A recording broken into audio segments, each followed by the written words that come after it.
Hello दोस्तों, आज 1 जनवरी है। तो सबसे पहले हैप्पी न्यू ईयर आप सबको। आज से मैं अपने नए यूट्यूब चैनल की शुरुआत कर रहा हूँ। आई होप कि आप सब मुझे अपना सपोर्ट ज़रूर देंगे एंड ऑल्सो होप कि आपने जो न्यू ईयर पर अपने रेजोल्यूशंस लिए हैं उनको अचीव कर पाएँ। सो नाउ आज हम फेज़ इक्विलिब्रियम का topic phase diagram of water पढ़ेंगे। सो फर्स्टली हम इसमें पढ़ेंगे जो फेज़ डायग्राम है उसमें बेसिक आइडिया फेज़ डायग्राम का। तो सबसे पहले जो फेज़ डायग्राम होता है वो फेज़ डायग्राम टेम्परेचर और प्रेशर के कोरस्पॉन्डिंग हम एक डायग्राम बनाते हैं, ग्राफ जैसा दिखता है जो, वो फेज़ डायग्राम होता है। इसमें हम डिफरेंट प्रेशर्स और डिफरेंट टेम्परेचर्स पे पानी का बिहेवियर देखते हैं। डिफरेंट प्रेशर के कोरस्पॉन्डिंग डिफरेंट टेम्परेचर्स पे पानी कैसे बिहेव कर रहा है ये हम चेक करते हैं। तो इसमें जैसे कि आप यहाँ पे देख पा रहे हो, यहाँ पे सॉलिड आइस का मेंशन कर रखा है, यहाँ पे लिक्विड आइस, यहाँ पे वाटर वेपर्स का, ये critical pressure, critical temperature, triple point, ये सब्लिमेशन कर्व है, ये फ्यूजन कर्व है, ये वेपर प्रेशर कर्व है। ये सारी चीज़ें हमें यहाँ पे पढ़नी है जो फेज डायग्राम है वाटर का इसके अंदर। सबसे पहले हम देखते हैं कि बेसिक आइडिया ग्राफ का है क्या। तो जो यहाँ पे सॉलिड आइस के लिए ये वाला जो एरिया है सारा, ये हमें वाटर की सॉलिड आइस की फॉर्म को दिखा रहा है। इसी तरह से ये वाला जो एरिया है ये हमें वाटर की वेपर फेज को दिखा रहा है, और ये वाला जो एरिया है ये लिक्विड की वाटर फेज को दिखा रहा है।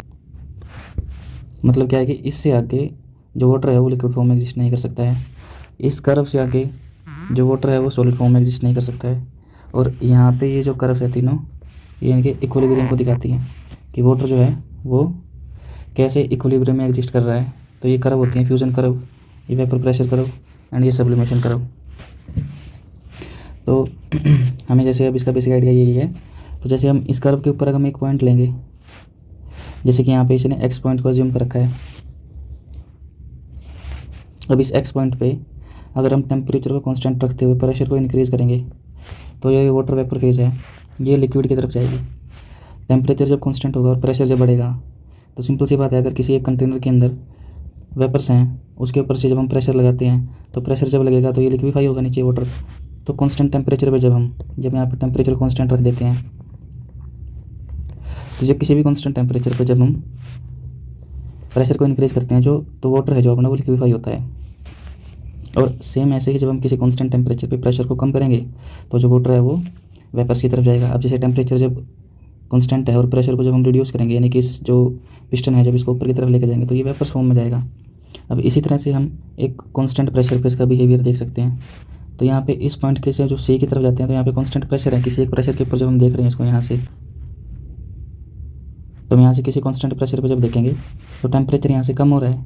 टेम्परेचर कम हो रहा है तो क्या होगा, जो वेपर्स हैं वो लिक्विफाई होंगे सबसे पहले। तो यहाँ पे टेम्परेचर जब कम होगा एक्स पॉइंट से सी की तरफ, तो ये वाला जो एरिया है यहाँ से हम इसकी तरफ जंप कर रहे हैं लिक्विड की तरफ, तो जो वेपर्स से वाटर के वो लिक्विफाई होंगे। और ऐसे ही किसी सेम प्रेशर के ऊपर जब हम टेम्परेचर को इंक्रीज़ करते हैं तो जो लिक्विड वाटर है वो वेपराइज होएगा। तो टेम्परेचर जब इंक्रीज़ होगा तो लिक्विड वाटर को क्या होगा, वेपर फेज में आएगा। तो ऐसे हम इस ग्राफ का बेसिक आइडिया देख सकते हैं। सेम ऐसे यहाँ पे एक एस पॉइंट ले रखा है। इस एस पॉइंट के रिगार्डिंग अगर हम बात करें तो किसी कांस्टेंट टेम्परेचर पे जब हम एम पॉइंट की तरफ जाते हैं तो जो वेपर होता है वो सॉलिड आइस में जाता है, यानी कि प्रेशर इंक्रीज़ हो रहा है। जब सेम ऐसे ही कंटेनर के जब अंदर हम किसी वेपर्स को लेंगे और उसमें प्रेशर बहुत ज़्यादा इंक्रीज़ करेंगे तो पिस्टन के थ्रू, तो प्रेशर जब इंक्रीज़ करेंगे तो जो वेपर है वो उठ के सॉलिडिफाई होने लग जाएंगे। पहले लिक्विड में आएंगे तब सॉलिड में आएंगे ना वैसे, लेकिन होंगे तो सॉलिडिफाई ही। और ऐसे ही कांस्टेंट टेम्परेचर पे जब हम प्रेशर को डिक्रीज़ करेंगे, कांस्टेंट टेम्परेचर पे प्रेशर डिक्रीज़ करेंगे मतलब पिस्टन वापस ऊपर आएगा, और पिस्टन वापस ऊपर आएगा तो फिर से वेपराइज होने लग जाएंगे। और इसी तरह से हम एन और टी पॉइंट को भी देख सकते हैं कि जब किसी कांस्टेंट प्रेशर के ऊपर टेम्परेचर इंक्रीज़ होगा तो जो सॉलिड फॉर्म है वो वापस से वेपर फॉर्म में आएगी, और टेम्परेचर जब डिक्रीज़ होगा तो वो वापस से सॉलिड फॉर्म में जाएगी। ऐसे ही इन 3 एरिया के नाम यहाँ पे लिख रखे हैं। ये जो बीच वाला एरिया इसको लिक्विड कहते हैं, यहाँ पे ये सॉलिड वाला एरिया होता है, और यहाँ पे वाटर वेपर फेज वाला एरिया होता है। और इन कर्व के नाम भी यही सब्लिमेशन कर्व है जो इक्विलिब्रियम को बताती है, किस किस के बीच में इक्विलिब्रियम होता है। इसमें इक्विलिब्रियम होता है वाटर वेपर और सॉलिड के बीच में। जो फ्यूजन कर्व है वो हमें बताती है सॉलिड आइस और लिक्विड वाटर के बीच का इक्विलिब्रियम। जो वेपर प्रेशर है वो बताती है हमें वाटर वेपर और लिक्विड वाटर के बीच का इक्विलिब्रियम को। तो ये बेसिक आइडिया है अगर आपका। इसके अंदर बाकी और कुछ जो पॉइंट गिवन है उनको भी हम आप आगे देखेंगे। तो हम आगे बढ़ते हैं वाटर सिस्टम को बेसिक जानने के बाद आगे क्या क्या आता है इसमें वो देखते हैं।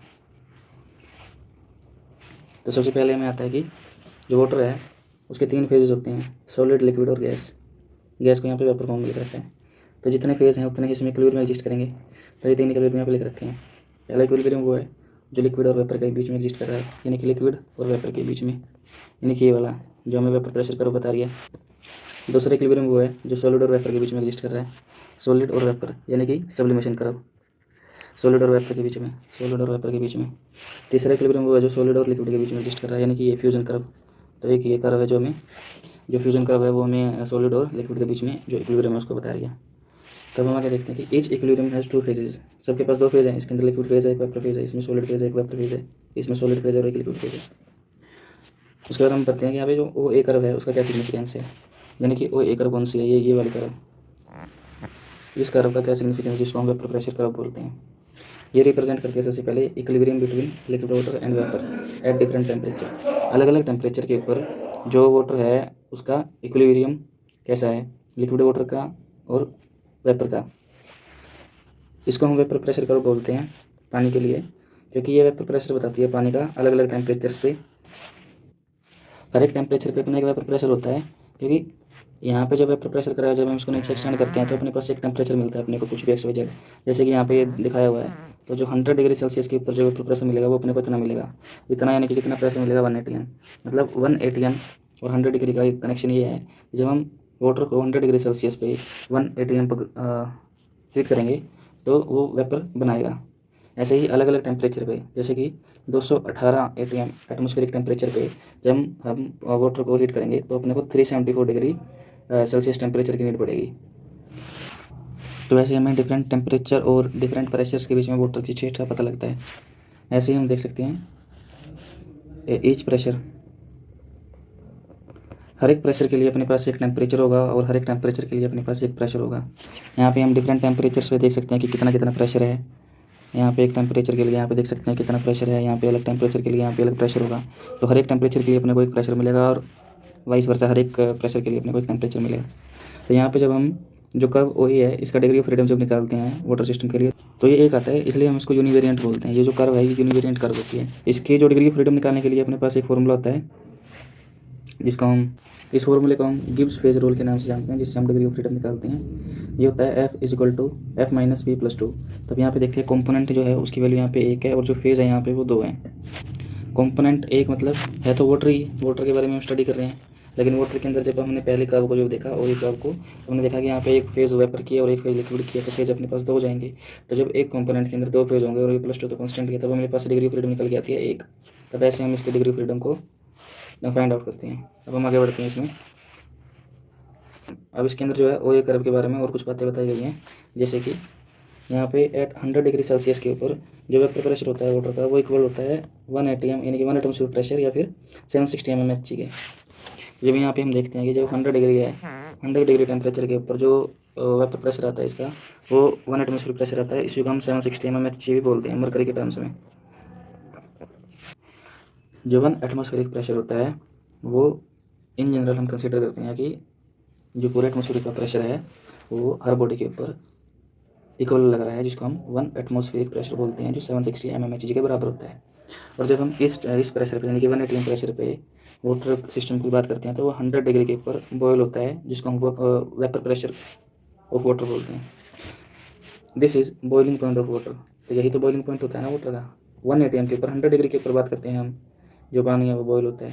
और जैसे हम प्रेशर को डिक्रीज़ करेंगे, यहाँ पे प्रेशर को डिक्रीज़ करेंगे तो क्या होगा, पानी जो होता है वाटर जो होता है उसका बॉइलिंग पॉइंट भी डिक्रीज़ करेगा, नीचे आएगा।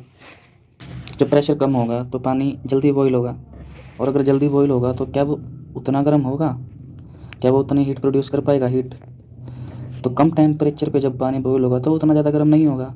इसीलिए जब पहाड़ों पे लोग सब्जियां बनाते हैं या कुछ भी ऐसा काम करते हैं रसोई के अंदर तो उनको टाइम ज़्यादा लगता है। टाइम ज़्यादा लगेगा, टाइम क्यों ज़्यादा लगेगा, क्योंकि पहाड़ों पे प्रेशर होता है कम। प्रेशर कम होगा तो बॉइलिंग पॉइंट क्या होगा, बॉइलिंग पॉइंट भी कम हो जाएगा। बॉइलिंग पॉइंट कम होगा तो पानी जल्दी उबलेगा, यानी कि 100 डिग्री की बजाय पानी को बॉयल होने में मान के चलो कि 80 डिग्री सेल्सियस या फिर 70 डिग्री सेल्सियस के आसपास के टेम्परेचर पे पानी बॉयल होगा। तो ये 70 डिग्री या 80 डिग्री पे पानी जो बॉयल हुआ है ये उतना ज़्यादा बॉयल नहीं हो पाएगा जितना कि 100 डिग्री पे बॉयल होगा। और पानी क्योंकि कम बॉयल हुआ है तो जो भी हम खाना पका रहे हैं या कुछ कर रहे हैं उसके अंदर टाइम ऑब्वियसली ज़्यादा ही लगेगा। तो इसलिए पहाड़ों के ऊपर सब्ज़ी बनाने में या किसी भी रसोई का काम करने में टाइम ज़्यादा लगता है, क्योंकि वहाँ पे प्रेशर कम होता है और कम प्रेशर होने के कारण यहाँ पे जो बॉइलिंग पॉइंट है वाटर का वो डिक्रीज़ हो जाता है। और बॉइलिंग पॉइंट डिक्रीज़ हुआ, प्रेशर कम हुआ, बॉइलिंग पॉइंट डिक्रीज़ हुआ। बॉइलिंग पॉइंट डिक्रीज़ होने से क्या हुआ, टाइम ज़्यादा लगेगा। बॉइल्ड वाटर के अंदर हम जो भी काम कर रहे हैं उसको होने में टाइम ज़्यादा लगेगा। तो ये एक बेसिक अंडरस्टैंडिंग है। तो यहाँ पे अपने को आगे क्या बता रहा है कि ये जैसे जैसे हम ओए कर्व को एक्सटेंड करते हैं तो क्रिटिकल टेम्परेचर के पास हम पहुँचते हैं, जो कि है 374 डिग्री सेल्सियस। और इसके ऊपर जो टेम्परेचर है लिक्विड का, वो लिक्विड जो वाटर है वो एग्जिस्ट नहीं कर सकता है। तो ये है वो ओए कर्व का सबसे लास्ट पॉइंट जहाँ पर लिक्विड जो है वाटर वो एग्जिस्ट कर सकता है, जिसको हम 374 डिग्री सेल्सियस टेम्परेचर पर देख सकते हैं। अब आगे हमें बता रहा है कि जो वेपर प्रेशर और टेम्परेचर का वेरिएशन है वो एक इक्वेशन से भी हम देखते हैं, जिसको हम क्लैपेरियन इक्वेशन या फिर क्लैपेरियन-क्लॉसियस इक्वेशन से देखते हैं। ये इक्वेशन यहाँ पे लिख रखी है। इस इक्वेशन में क्या होता है, dp/dt इज इक्वल टू होता है enthalpy of vaporization temperature divide by temperature upon में volume of gas minus volume of liquid. तो इस इक्वेशन से हम देख सकते हैं कि जो वेपर प्रेशर है वो टेम्परेचर के साथ कैसे इंक्रीज या डिक्रीज होता है। अब हम आगे देखते हैं कि नेक्स्ट कर्व के बारे में पढ़ते हैं, जिसका नाम है सब्लिमेशन कर्व। इसके अंदर हम देख सकते हैं जो ये ओपी कर्व है इसको सब्लिमेशन कर्व भी बोलते हैं। ये सब्लिमेशन कर्व है। इसके अंदर हम देखते हैं इसमें जो ये कर्व है ये equilibrium between solid ice and vapour को बताती है, इसलिए इसको वेपर प्रेशर कर्व बोलते हैं, ठीक है, या फिर सब्लिमेशन कर्व बोलते हैं। Okay, vapour pressure curve for ice, vapour pressure curve for ice बोलते हैं इसको, या फिर सब्लिमेशन कर्व फॉर आइस बोलते हैं। It's lower and be extend to absolute zero. तो ये जो बी एंड होता है ना, ये एब्सोल्यूट जीरो होता है, क्योंकि इससे नीचे जो आइस है वो एग्जिस्ट नहीं कर सकती, इसके नीचे आइस एग्जिस्ट नहीं करेगी। Again for each temperature there can only be one pressure and similarly for each pressure there can only be one temperature. तो किसी भी एक प्रेशर के ऊपर अपने को एक टेम्परेचर मिलेगा और किसी भी एक टेम्परेचर के ऊपर अपने को एक प्रेशर मिलेगा। तो इस कर्व पे हम ये देख सकते हैं कि हर एक टेम्परेचर के ऊपर अपने को एक पर्टिकुलर प्रेशर मिलेगा। तो इसके अंदर हम दोबारा से वैसे इक्वेशन लगा के गिब्स फेज रूल को इक्वेशन का यूज़ करके हम देख सकते हैं कि यहाँ पे डिग्री ऑफ फ्रीडम जो होता है वो 1 के बराबर होता है।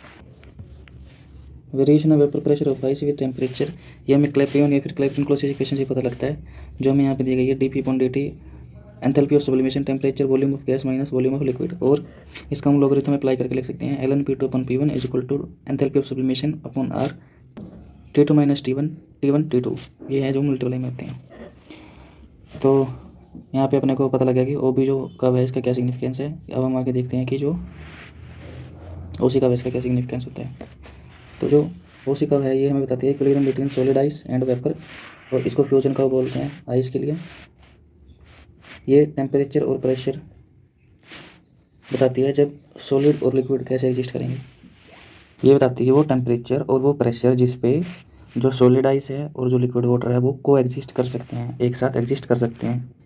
ये कर्व हमें बताती है कि जो आइस का मेल्टिंग पॉइंट है उस पे प्रेशर का क्या फ़र्क पड़ता है। जैसे जो फ्यूज़न कर्व है वो ऐसे सीधी ना होने के बजाय वो थोड़ी सी इस तरफ टिल्टेड है प्रेशर एक्सिस की तरफ। ये प्रेशर एक्सिस है ना, तो ये कर्व थोड़ी सी प्रेशर एक्सिस की तरफ टिल्टेड है। तो इसका क्या सिग्निफिकेंस है, तो ये बता रही है कि जो मेल्टिंग पॉइंट है आइस का वो कम हो जाता है प्रेशर इंक्रीज़ करने पे। तो जैसे यहाँ पे प्रेशर इंक्रीज़ हो रहा है, जब ऐसे जा रहे हैं तो प्रेशर की वैल्यू बढ़ रही है लगातार, यहाँ पे भी प्रेशर की वैल्यू बढ़ रही है। तो जैसे जैसे प्रेशर की वैल्यू बढ़ रही है वैसे वैसे आइस का मेल्टिंग पॉइंट जो है वो कम हो रहा है। तो यहाँ पे हम देख सकते हैं कि यहाँ पे आइस का जो मेल्टिंग पॉइंट है वो कम हो रहा है, टेम्परेचर कम है तो मेल्टिंग पॉइंट कम हो रहा है इसका। जैसे प्रेशर इंक्रीज़ हो रहा है इसका, प्रेशर इंक्रीज़ होने पे जो मेल्टिंग पॉइंट है वो क्या हो रहा है, कम।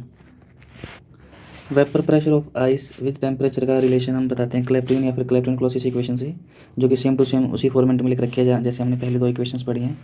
तो यहाँ पे हमने ओ सी कर्व के बारे में भी देख लिया। अब हम नेक्स्ट देखते हैं जो फ्यूज़न कर्व ओ सी है उसके अंदर कुछ और बातें हैं, जैसे कि इसमें है अकॉर्डिंग टू फेज रूल जो इसकी डिग्री ऑफ फ्रीडम है वो 1 ही आएगी। तो यानी कि भी यूनिवेरिएंट कर्व है, किसी एक प्रेशर के ऊपर मेल्टिंग पॉइंट की भी एक ही वैल्यू होती है। ये बताता है कि जो सॉलिड है और जो लिक्विड है वो इक्विलिब्रियम में एग्जिस्ट करेंगे किसी एक टेम्परेचर पे ही। तो यहाँ से हमने पढ़ लिया ओ सी कर्व के बारे में। अब हम देखते हैं आगे। अब ओ सी कर्व के बारे में जो हमने क्लैपेरियन इक्वेशन देखी है ये, इससे हमें क्या पता चलता है कि जो डेंसिटी होती है इसकी वो कम होती है पानी से, तो जो वॉल्यूम है सॉलिड का वो ग्रेटर हो जाएगा वॉल्यूम ऑफ लिक्विड से। हेंस जो राइट साइड है इस इक्वेशन की वो नेगेटिव होनी चाहिए। देखो डेंसिटी जो होता है वो मास अपॉन वॉल्यूम होता है। तो डेंसिटी आइस की क्या होती है, कम। आइस की डेंसिटी कम होगी तो आइस की वॉल्यूम बढ़ेगी, और अगर उसकी वॉल्यूम इंक्रीज होगी तो यानी कि सॉलिड है आइस की वॉल्यूम ग्रेटर होगी। तो जब ये वाली वैल्यू आइस की ग्रेटर होगी, ये वाली वैल्यू जब बढ़ेगी तो मतलब नेगेटिव की चीज़ बढ़ रही है, नेगेटिव की चीज़ बढ़ रही है तो इसका मतलब ये ओवरऑल जो चीज़ आएगी ये नेगेटिव आएगी। तो यही राइट साइड है, तो ये राइट साइड क्या आएगी, नेगेटिव आएगी। यहाँ पे dt/dp have a negative sign. इसका मतलब क्या है कि जैसे जैसे प्रेशर बढ़ेगा वैसे वैसे जो फ्रीजिंग पॉइंट है वो कम होगा, और जैसे जैसे प्रेशर कम होगा वैसे वैसे फ्रीजिंग पॉइंट जो है वो बढ़ेगा। ओके, मैंने वहाँ पे एक बार फ्यूजन कर्व के लिए फ्रीजिंग पॉइंट की जगह मेल्टिंग पॉइंट टर्म बोल दी थी गलती से, तो यहाँ पे फ्रीजिंग पॉइंट टर्म आएगी।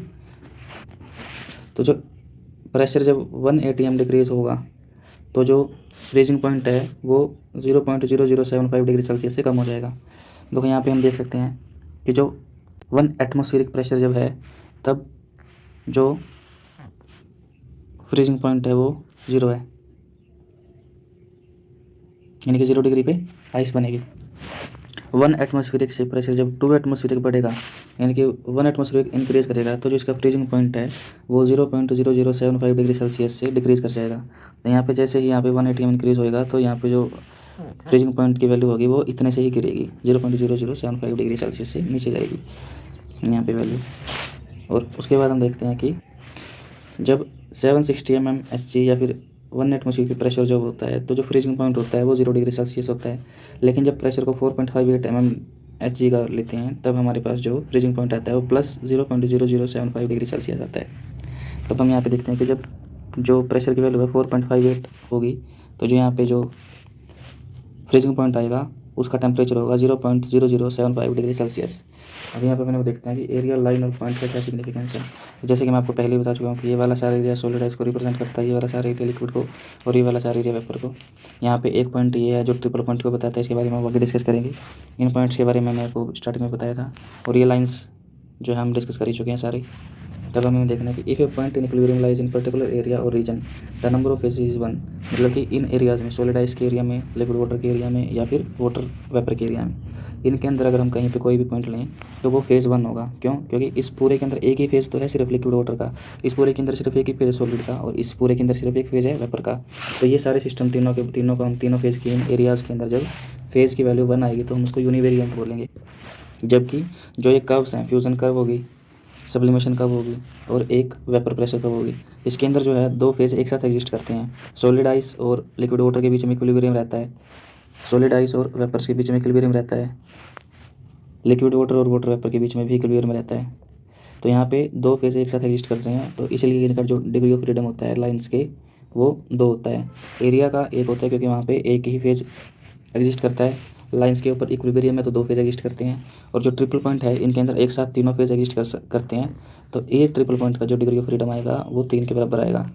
तो एरिया को हम यूनिवेरिएंट बोल रहे थे, ऐसे ही जो लाइन्स होती हैं उनको हम बाईवेरिएंट बोलते हैं, और जो पॉइंट है ये ट्रिपल पॉइंट इसको हम ट्राईवेरिएंट बोलते हैं। अब हम बढ़ते हैं आगे।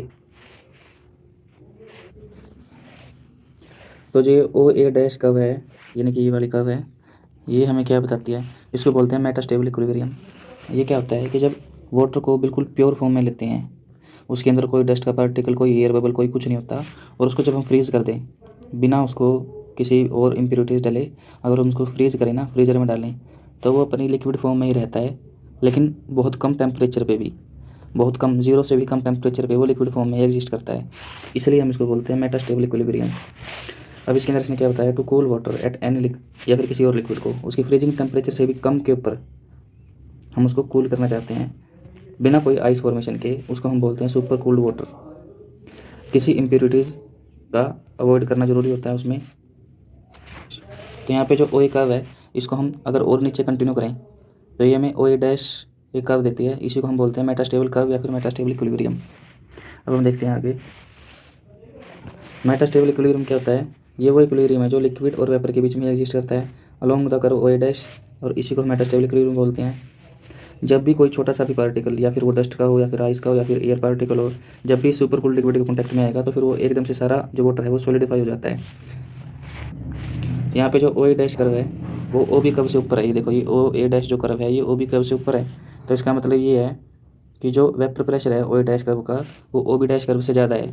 और ये क्या बताता है कि एक पर्टिकुलर टेम्परेचर पे, यहाँ पे हम देख सकते हैं कि जो ओ बी कर्व है इसका किसी एक पर्टिकुलर टेम्परेचर पे ये पॉइंट है, एक पर्टिकुलर टेम्परेचर पे ये पॉइंट है, जबकि एक मेटास्टेबल कर्व का जो है इसका ये पॉइंट है। तो यहाँ पे हम देख सकते हैं कि जो वेपर प्रेशर है वो ओ ए डैश कर्व यानी कि मेटास्टेबल कर्व का वेपर प्रेशर ज़्यादा है। अब हम इसको मेटास्टेबल इक्विलिब्रियम को एक वीडियो की मदद से भी समझ सकते हैं। मेटास्टेबल इक्विलिब्रियम है वो कैसे एग्जिस्ट करता है। तो जैसे कि हमने वीडियो में देखा कि जैसे उसके अंदर एयर बबल या फिर आइस क्रिस्टल्स इंट्रोड्यूस हुए, वैसे वहाँ पे जो टोटल लिक्विड था जो कि मेटास्टेबल इक्विलिब्रियम में था वो सारा का सारा फ्रीज हो गया। तो ऐसे ही हम समझ सकते हैं कि मेटास्टेबल इक्विलिब्रियम कैसे एग्जिस्ट करता है। अब हम आके देखते हैं जो ओ है ट्रिपल पॉइंट, उसके बारे में देखते हैं कि ओ ट्रिपल पॉइंट का क्या सिग्निफिकेंस है। तो जो ये ट्रिपल पॉइंट होता है वो एग्जैक्ट टेम्परेचर एंड प्रेशर जहाँ पर तीनों जो है फेज़ एक साथ एग्जिस्ट करते हैं परफेक्ट बैलेंस के साथ, इसको हम ट्रिपल पॉइंट बोलते हैं। यहाँ पर क्या होता है, जो लिक्विड वाटर है, वेपर्स हैं और जो सॉलिड आइस है वो एक साथ एग्जिस्ट करती हैं एक पर्टिकुलर टेम्परेचर और एक पर्टिकुलर प्रेशर के ऊपर। प्रेशर का जो होता है वैल्यू वो होती है 4.5 mmHg और जो टेम्परेचर की वैल्यू होती है वो 0.075 होती है। तो ये ट्रिपल पॉइंट है जिसके हमने ट्राइवैलेंट कंडीशन में पढ़ा था। इसमें क्या होता है, ice floating in boiling water under specific pressure, और उनमें से कोई जो है वो नहीं जीत रहा होता है और सारे के सारे आपस में मिक्स होते हैं। इसमें क्या होता है, आइस, वाटर एंड वेपर तीनों एक साथ एग्जिस्ट करते हैं। यही ट्रिपल पॉइंट होता है क्योंकि यहाँ पे जो ओ ए कर्व है, ओ बी कर्व है और ओ सी कर्व है, तीनों मिलती हैं यहाँ पे, और सॉलिड और लिक्विड गैस तीनों फेज जो होते हैं वो एक साथ एग्जिस्ट करते हैं। और इसके जो वैल्यूज़ हैं वो यहाँ पे मैंने बताई दी आपको। यहाँ पे हम देख सकते हैं फेज रूल के अकॉर्डिंग कि जो इसका डिग्री ऑफ फ्रीडम होता है वो कितना होता है। जब हम यहाँ पे देखते हैं कंपोनेंट कितने हैं, तो कंपोनेंट एक ही अपना, लेकिन फेज तीनों एक साथ एग्जिस्ट कर रहे हैं तो इसकी वैल्यू 0 आती है, इसलिए हम इसको इनवेरिएंट पॉइंट बोलते हैं। अब हम आगे देखते हैं।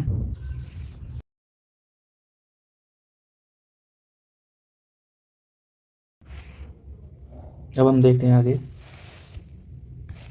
Effect of temperature and pressure on the triple point या फिर ओ पॉइंट। तो यहाँ पे जब हम टेम्परेचर को इंक्रीज़ करेंगे यानी कि सिस्टम के अंदर हीट को इंट्रोड्यूस करेंगे तो जो हीट एनर्जी है वो वाटर को और ज़्यादा गर्म नहीं करेगी बल्कि आइस को मेल्ट करने में यूज़ होगी। और जैसे ही सारी की सारी जो आइस है वो मेल्ट हो जाएगी यानी कि सारी की सारी आइस लिक्विड में कन्वर्ट हो जाएगी, उसके बाद टेम्परेचर इंक्रीज़ करना स्टार्ट करेगा और वो फिर ओ ए कर्व के अलोंग चलेगा। ये ओ ए कर्व है, इसके अलोंग फिर वो जो ट्रिपल पॉइंट है वो डिस्टर्ब हो जाता है कम्प्लीटली, और फिर वो एक नए इक्विलिब्रियम जिसको हम वेपर प्रेशर इक्विलिब्रियम कहते हैं, जिसमें लिक्विड वाटर और वेपर ही बचते हैं क्योंकि आइस तो हमने सारी की सारी मेल्ट कर दिया है। तो फिर वो ओ ए कर्व की तरफ इक्विलिब्रियम शिफ्ट हो जाता है। और अगर यहाँ पे हम प्रेशर को इंक्रीज़ करते हैं तो क्या होता है, प्रेशर इंक्रीज़ करने से एकदम से बहुत ज़्यादा प्रेशर नहीं बढ़ेगा क्योंकि जो वेपर्स होते हैं, वेपर फॉर्म में जो वाटर एग्जिस्ट कर रहा है वो प्रेशर इंक्रीज़ करने से उस वेपर्स को लिक्विड या फिर सॉलिड में कन्वर्ट करेगा पहले। जब तक सारा का सारा वेपर जो वाटर वेपर्स हैं वो सारे के सारे लिक्विड या फिर सॉलिड में कन्वर्ट नहीं हो जाते तब तक जो प्रेशर इंक्रीज़ करने का कोई इफेक्ट अपने को ट्रिपल पॉइंट पे देखने को नहीं मिलेगा। यहाँ पे यही लिख रखा है कि जब तक वेपर नहीं चले जाते तब तक वो है जो प्रेशर का इफेक्ट है वो नहीं मिलेगा, और जैसे ही वेपर वहाँ पे ख़त्म हो गए तो जो अपना इक्विलिब्रियम है ट्रिपल पॉइंट का वो ओ सी कर्व की तरफ चलेगा क्योंकि अब वहाँ पे वेपर्स तो है ही नहीं, क्योंकि वेपर को तो हमने प्रेशर लगा के लिक्विड या फिर सॉलिड में कन्वर्ट कर दिया। अब जो इक्विलिब्रियम में बचेगा वो सिर्फ सॉलिड आइस और लिक्विड के बीच में बचेगा। ये इफेक्ट है अपना टेम्परेचर का और प्रेशर का ट्रिपल पॉइंट के ऊपर। अब हम आगे बढ़ते हैं। यहाँ पे जो टेम्परेचर एंड प्रेशर का इफेक्ट है वो हम पहले ही देख चुके हैं एक्स पॉइंट और इस एस पॉइंट पे, तो यही यहाँ पे इन्होंने बता रखा है। यहाँ पे टेम्परेचर और प्रेशर का इफेक्ट लाइंस या फिर कर्व्स के ऊपर देखने को मिलता है। तो जो यहाँ पे सबसे पहले हम इस पॉइंट पे देखें तो प्रेशर यहाँ पे हमने फिक्स कर रखा है 1 एटमॉस्फेयर। जब यहाँ पे हम टेम्परेचर को इंक्रीज़ करते हैं तो जो हमारा सिस्टम है वो एक्स की तरफ बढ़ता है। तो यहाँ पे क्या होता है कि सारा का सारा जो सिस्टम है वो सारा का सारा सॉलिड आइस के अंदर एग्जिस्ट कर रहा है। जैसे जैसे हम टेम्परेचर को इंक्रीज़ करेंगे वैसे वैसे ये सिस्टम हमारा वाई पॉइंट की तरफ पहुँचेगा। अब इसके अंदर क्या होता है, जो आइस है वो टेम्परेचर इंक्रीज़ करने की वजह से सारी की सारी लिक्विड में कन्वर्ट होती है इस पॉइंट पे। तो जब तक सारी की सारी आइस लिक्विड में कन्वर्ट नहीं होती तब तक वहाँ पे सिस्टम का टेम्परेचर नहीं बढ़ता है, यानी कि हमारा सिस्टम जो है वो फिलहाल फ्यूजन कर्व पे टिका रहेगा जब तक सारी की सारी आइस लिक्विड फेज़ में नहीं चली जाती। और जब सारी आइस लिक्विड फेज़ में चली जाएगी उसके बाद टेम्परेचर जब इंक्रीज़ करेंगे तो टेम्परेचर इंक्रीज करने पे जो हमारा आगे कर्व बढ़ेगी वो जेड पॉइंट पे बढ़ेगी। अब इस जेड पॉइंट पे क्या होगा कि जितना जितना सारा लिक्विड वाटर है वो सारा का सारा पहले वेपर के अंदर कन्वर्ट होगा। वेपर के अंदर जब तक सारा लिक्विड कन्वर्ट नहीं होता तब तक टेम्परेचर इंक्रीज़ करने से और कोई इफेक्ट नहीं पड़ेगा। तो जितना टेम्परेचर इंक्रीज़ कर रहे हैं वो सारी की सारी हीट पहले लिक्विड वाटर को वाटर वेपर में कन्वर्ट करेगी। उसके बाद अगर हम और ज़्यादा टेम्परेचर इंक्रीज़ करेंगे तो वो जो हीट है वो यहाँ पे जेड पॉइंट पे जाएगी, जिसके अंदर सारा जो लिक्विड वाटर था वो जो वेपर्स के अंदर कन्वर्ट हो चुका था वो हॉट स्टीम में कन्वर्ट होना स्टार्ट हो जाएगा। तो यहाँ पे जो वेपर्स हैं उसका टेम्परेचर इंक्रीज़ करना शुरू कर जाएगा जेड डैश पॉइंट पे। इसलिए ऐसा कहते हैं कि जो हॉट वाटर है उससे ज़्यादा पावरफुल हॉट स्टीम होती है, क्योंकि हॉट स्टीम का टेम्परेचर हम आगे भी बढ़ा सकते हैं 100 डिग्री से आगे तक, जबकि जो हॉट वाटर होता है वो 100 डिग्री के बाद कम्प्लीटली वेपर्स के अंदर कन्वर्ट हो जाता है और वेपर्स को हम आगे भी हीट करके टेम्परेचर बढ़ा सकते हैं उसका। तो ये सब हमने देख लिया टेम्परेचर और प्रेशर का इफेक्ट का उसके ऊपर। अब हम आगे बढ़ते हैं। यहाँ पे हम देखेंगे कि टेम्परेचर या फिर प्रेशर जो है वो सिस्टम को कैसे इफेक्ट करता है। अब हम आगे देखते हैं। अब यहाँ पे देखना है अपने को जो क्रिटिकल टेम्परेचर और क्रिटिकल प्रेशर है उनका क्या सिग्निफिकेंस है। तो जो क्रिटिकल टेम्परेचर या फिर क्रिटिकल प्रेशर है वो हमें बताता है कि कितना हाईएस्ट प्रेशर या फिर हाईएस्ट टेम्परेचर हो सकता है जिसमें जो इक्विलिब्रियम है लिक्विड वाटर और वाटर वेपर के बीच में इक्विलिब्रियम एग्जिस्ट कर सकता है कितना हाईएस्ट टेम्परेचर पे और कितने हाईएस्ट प्रेशर पे। तो ये ए पॉइंट है, यहाँ से हम देखते हैं कि 218 एटमॉस्फेरिक प्रेशर है जो ये प्रेशर की वैल्यू है, और मैक्सिमम टेम्परेचर है 374 डिग्री सेल्सियस। तो ये वैल्यूज़ हैं जिसके अंदर ये मैक्सिमम टेम्परेचर और मैक्सिमम प्रेशर है वाटर के लिए, जिसके अंदर वाटर वेपर और वाटर लिक्विड की स्टेट में इक्विलिब्रियम एग्जिस्ट करता है। Above this point, the liquid and vapor phase become indistinguishable, merging into a single state is called supercritical fluid। अगर हम इस पॉइंट के ऊपर जाते हैं, इनसे ज़्यादा टेम्परेचर या प्रेशर को इंक्रीज़ करते हैं, तो जो वेपर्स हैं और जो लिक्विड वाटर है वो इंडिस्टिंग्विशेबल हो जाते हैं, मतलब हम उनके बीच में डिफ्रेंशिएट ही नहीं कर पाएंगे, इसलिए उसको सुपर क्रिटिकल फ्लूइड बोलते हैं। तो जो सुपर क्रिटिकल फ्लूइड होते हैं उनके अंदर क्या होता है कि लिक्विड की प्रॉपर्टीज़ भी होती हैं और गैस की प्रॉपर्टीज़ भी होती हैं। लिक्विड प्रॉपर्टी जैसे हाई डेंसिटी होती है उसकी, और विस्कोसिटी बहुत ज़्यादा कम होती है, और हाई डिफ्यूजिविटी मतलब डिफ्यूज़न उनका बहुत जल्दी होता है। तो इसको हम क्या कहते हैं, इंडस्ट्रियल एप्लीकेशन के अंदर यूज़ होते हैं, जैसे कि केमिकल एक्सट्रैक्शन, जैसे कि डीकैफिनेटिंग कॉफ़ी को डीकैफिनेटिंग करने के लिए कैफ़ीन उसके अंदर होता है। कैफ़ीन को जब हम कम करते हैं कॉफ़ी के अंदर तो उसको डीकैफिनेटिंग बोलते हैं। तो डीकैफिनेटिंग की प्रोसेस जो होती है कॉफ़ी की, उसके अंदर हम ऐसे सुपर क्रिटिकल फ्लूइड्स को यूज़ करते हैं। अब यहाँ पे जो वाटर सिस्टम के लिए अपने को वैल्यूज़ गिवन है जो हमने यहाँ पे देख ही लिया, तो यही वैल्यूज़ बता रखी है। तो यहाँ पे हमने complete phase diagram of water को डिस्कस कर लिया है। इससे बाहर कोई कुछ क्वेश्चन नहीं आता है, कोई कंसेप्ट इसके बाहर नहीं है, कोई कुछ भी एक भी चीज़ इससे बाहर नहीं है। तो अगर आपने यहाँ तक वीडियो देखी है तो प्लीज़ इस वीडियो को लाइक करें, इस वीडियो को शेयर करें। ये मेरी पहली वीडियो है इसलिए इसमें थोड़ा सा कॉन्फिडेंस और जो आवाज़ है वो मेरी थोड़ी कम है, तो धीरे धीरे मैं कोशिश करूँगा कि मैं अपना कॉन्फिडेंस धीरे धीरे बूस्ट करूँ। तो आप भी मुझे थोड़ा मोटिवेट करिए। आप कमेंट में प्लीज़ अपने सजेशंस बताइएगा कि और किस किस टॉपिक के ऊपर मैं आपको वीडियोज़ दे सकता हूँ। Thank you very much. अगर आपने यहाँ तक वीडियो को कंप्लीट देखा है तो बहुत बहुत धन्यवाद आपका।